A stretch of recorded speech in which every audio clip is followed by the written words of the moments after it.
Good morning, everyone. This is Kevin Miller with DAV at the 2024 DAV and Auxiliary National Convention here in Phoenix, Arizona. Joining me this morning is VA Secretary Denis McDonough, who just finished addressing our members here. Good morning. Thank you for joining us today. Really appreciate your time, sir. Wow, it's really great to be here. I wouldn't miss it. Great. In your speech this morning, you mentioned more than 710,000 veterans have enrolled in VA healthcare in the last couple years. Can you let our members know why it's important for veterans to enroll in VA care and what the VA is doing to get more veterans enrolled? Yeah, well, listen, thanks so much for the question. And the bottom line is study after study shows that veterans who get their care at VA have better health outcomes than veterans who get their health care in other settings. And why is that? Well, we're culturally competent providers. We answer to the best interests of the veteran, developed in consultation with that veteran's care provider.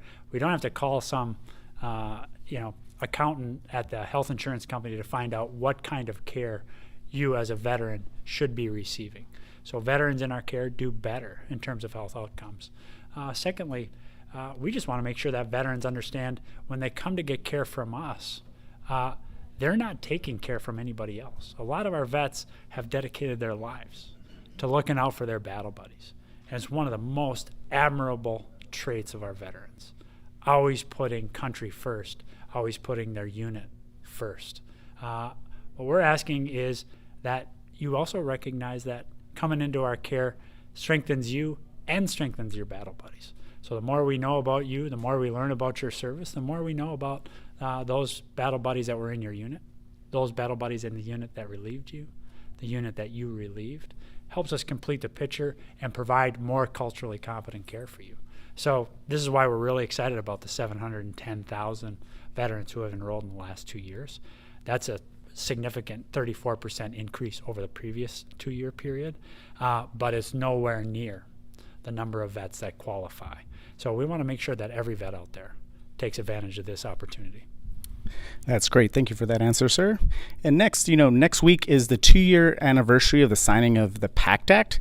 Can you let us know how the VA is doing implementing the largest expansion of VA benefits to date? Yeah, we're really excited about the PACT Act. First of all, we are in a good position, having, as I said, enrolled just since March, 40,000 veterans who were exposed to toxins during their period of service. That includes veterans, by the way, who didn't deploy overseas. If you were exposed to toxins, leaded paints, asbestos, nuclear weapons during your training here at home, you qualify for care today. So we want to make sure that every veteran takes advantage of that access to care. So that's a specific option for veterans that we've exercised since March. We're really pleased to see the uptake on that. Obviously, Vietnam veterans with service who are exposed to Agent Orange, who are today experiencing hypertension, high blood pressure, we can now connect that high blood pressure to your service. That's why there's 17% more 100% service-connected veterans than there were prior to the PACT Act being signed by President Biden. So that means veterans have access to a whole range of additional services. Importantly, so do their spouses and so do their children. And then to our post-9/11 generation of veterans who are exposed to toxins throughout Central Command or any of the named operations during the global war on terrorism, Philippines, Chad, Libya. Let's make sure that we get you in to get your claims filed. More than 2 million claims decided last year. We're going to have 2.5 million claims decided this year. That's billions of dollars of benefits payments to families, to veterans. Significant investment in your quality of life, given all the sacrifice that you've made for us. So we feel good about what we've done to date, but we're not satisfied. There are still millions of veterans who qualify for enrollment in VA care and filing claims for VA benefits.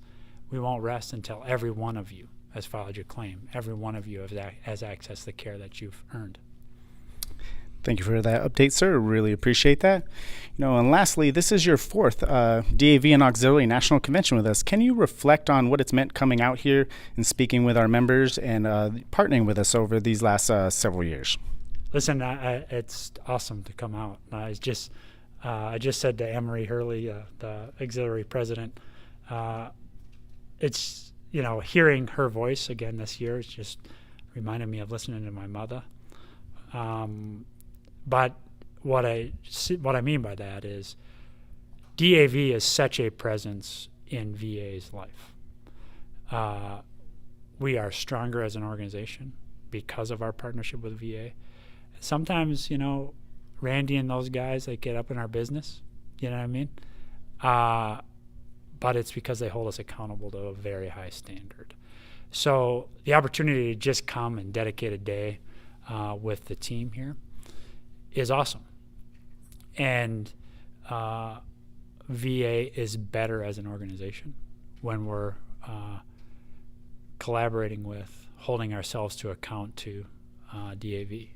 And so after 4 years, I've come to recognize that's the case. And I do just want to say that this is the first time in 4 years that the makeup person told me I didn't need any makeup.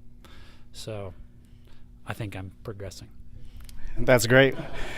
Not all of us have that problem.